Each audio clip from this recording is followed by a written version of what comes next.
이게 플레이스. 또 가장 중요한 게 있어요. 플레이스는 네이버의 지도를 의미합니다. 플레이스를 하는 업종은 뭐가 있을까요? 기업을 뺀 전문 직종, 소상공인, 요식업이 다 플레이스 상위 노출을 하길 원해요. 어떻게 올려줘야 될까가 첫 번째예요. 그러면 이 플레이스는 오프라인에 가게가 있듯이 온라인에 가게예요. 그럼 플레이스는 첫 번째로 가장 중요한 게 외관을 꾸미는 작업이에요. 우리가 떡볶이라고 떠올리면 포장마차, 노포, 감성에 그런 분위기가 있을 거고, 그 지역이나 상권이나 그런 거에 맞춰서 이 외관을 꾸미는 게 정말 중요해요. 그럼 이 외관을 플레이스로 따지면 뭘까요? 그래서 우리는 이거를 플레이스 SEO라고 합니다. 결국에 사람이 이 플레이스를 하나하나 손으로 검수하는 과정이 아니라 이 봇이 이 떡볶이 집에, 이 맛집에 검수를 한단 말이죠. 그러면 우린 첫 번째로 바꿀 게 뭐냐? 사진이에요. 그러면 고깃집이다. 그러면 뭐가 또 중요하죠? 밑반찬도 중요할 수 있죠. 그래서 사람들이 가기 전에 이미 경험을 하게끔, 아, 저기 가면 뭘 먹을 수 있겠구나 라는 분위기의 생각을 인식하게 해야 돼요. 그 다음에 뭐가 중요할까요? 메뉴가 있을 거고요. 그래서 메뉴에다가는 뭘 써야 되냐면 수치를 써야 돼요. 예를 들면 떡볶이집이라고 예시를 해볼게요. 그러면 떡볶이 맛있습니다 이러면은 사람들이 어쩌라고 라고 해요. 강원도 산골에서 직접 재배한 고추장으로 만든 라는 형식으로 수치화를 해서 써주면 사람들이 조금 더 메뉴를 볼 때 좋다. 예를 들면 비빔밥이다. 그럼 사람들은 비빔밥 이렇게 올린단 말이죠. 근데 우리가 관리할 때는 어떻게 올려야 되냐면 한식식품에서 당일 배송한 11가지 로 만든 비빔밥이며, 비빔밥은 제일 중요한 거예요. 기름과 고추장이겠죠? 그러면 기름은 직접 짠! 뭐 이런 컨셉으로 짜주는 게 좋죠. 네이버 플레이스는 결국에 이 안에 어떻게 가득가득 채우냐가 제일 중요한 부분이에요. 그 다음은 뭐예요? 정보예요. 이거를 소개말이라고 해요. 정보는 뭐냐면 이 음식점에 오면 어떤 것들을 맛볼 수 있고 어떤 사람이 음식을 하고, 와우! 이거 되게 중요한데, 오시는 길, 이 부분도 팀맵에 쳤을 때 어떻게 와라. 그리고 만약에 주차장이 없어, 그럼 주차는 어디다 해라. 버스 탈 때는 어떻게 해라. 지하철 탔을 때는 어떻게 해라. 이렇게 글을 써놓는 게 중요하다. 그래서 사진을 잘 바꾸고 메뉴판을 수치화시키고 정보를 잘 업데이트하며 오시는 길은 사람들이 전화해서 물어보지 않게 다 써놓으면 쿠폰은 꼭 발행을 해줘야 된다. 이게 플레이스 SEO 최적화다. 또 가장 중요한 게 있어요. 키워드. 예를 들면 내가 안양에서 광고를 하는 회사 사람인데 서울 광고 마케팅이라고 해서 플레이스가 상위 노출될 수 있을까요? 없을까요? 안 되죠. 그 내가 노출할 수 있는 지역은 내가 위치한 안양, 만안구, 명항역 이렇게가 됩니다. 우리가 플레이스 상위 노출을 하려면 결국 아까 SEO가 된다 했죠. SEO 7가지를 해놨어요. 이것만 해도 보통의 업체들이 30등, 40등, 50등이 올라가요. SEO를 다 해놨는데도 순위가 안 올라가요. 그럴 때는 뭘 해야 되냐?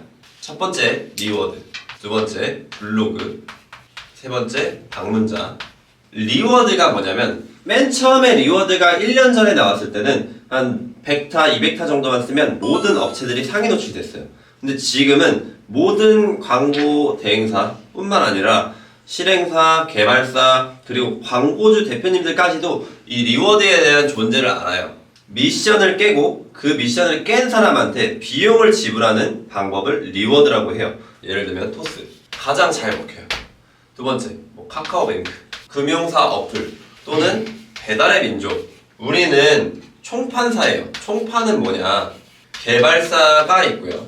야, 우리가 이런 플랫폼을 만들었으니까 너네 영업해볼래? 오케이, 우리 영업해볼게. 그 대신 우리보다 싸게 주지마. 이렇게 약속을 하고 한 게 총판사예요. 근데 리워드사에 이렇게 많은데 이걸 다 쓴다고 해서 이 순위가 올라가진 않아요. 결론적으로 이 제가 리워드, 블로그, 방문자 이 세 가지가 네이버는 로직이 계속 변해요.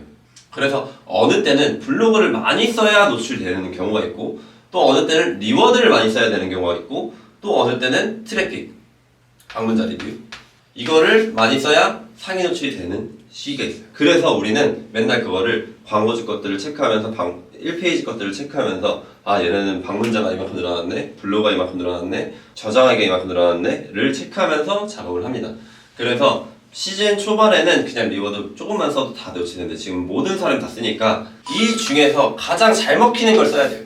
근데 이 부분은 제가 다 공부하고 연구하고 제가 테스트해보면서 다 합니다. 그래서 우리 플레이스 하는 작업을 하는 시장 중에 맨 처음에는 월보장이라는 게 있어요. 월보가 뭐냐면 25일 동안 플레이스를 1등부터 5등을 보장해주는 상품이 있었어요.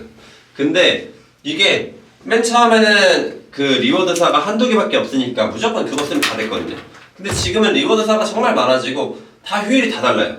그러다 보니까 월보를 했는데도 안 되는 경우가 정말 많아지기 때문에 대행사들, 실행사들이 월보장을 안 하는 케이스가 되게 많아요. 그래서 월보장을 했는데 이 천타를 썼는데도 안 올라갈 수도 있잖아. 그럼 2천타 써야 돼. 그러면 회사는 어떻게 돼요? 적자예요. 그렇기 때문에 월보를 잘 판매하지 않아요. 근데 저는 판매하죠. 나는 이게 어떻게 봤을 때 되겠다라는 확신이 있으니까. 근데 이 맛집 같은 경우는 제가 그래서 이걸 좀 보여드릴게요. 이 광고주는 홍대 맛집으로 280, 그러니까 300등에도 안 나오던 업체인데 이제 지금 3주차 작업을 넣었으니까 지금 26등이 됐어요. 홍대 맛집 26등으로 변했고 저장이 쭉쭉쭉쭉 늘어나죠. 네. 근데 여기부터 보세요. 갑자기 안 늘어나. 일주일 동안. 그러네. 순위 반영도 미비해. 근데 갑자기 10,000개가 늘었어요. 이게 뭐예요? 저장의 반영값이 잘 먹히다가 쭉쭉쭉 오르다가 저장의 반영값이 안 먹히는 시즌이 있던 거예요. 그래서 갑자기 저장을 쭉쭉쭉 넣었는데 갑자기 반영값이 딱 먹혔어. 그러니까 어떻게 돼요? 순위가 이렇게 상승이 되는 거예요. 추가로 이 대표님의 업체는 한 번도 리워드를 사용한 적이 없습니다. 리워드를 처음 사용하는 업체는 리워드의 효율이 매우 좋아서 리워드 사용 후 이 업체는 땡땡 맛집 키워드로 11월 5일에 147위였다가 단숨에 2위까지 올라갔습니다.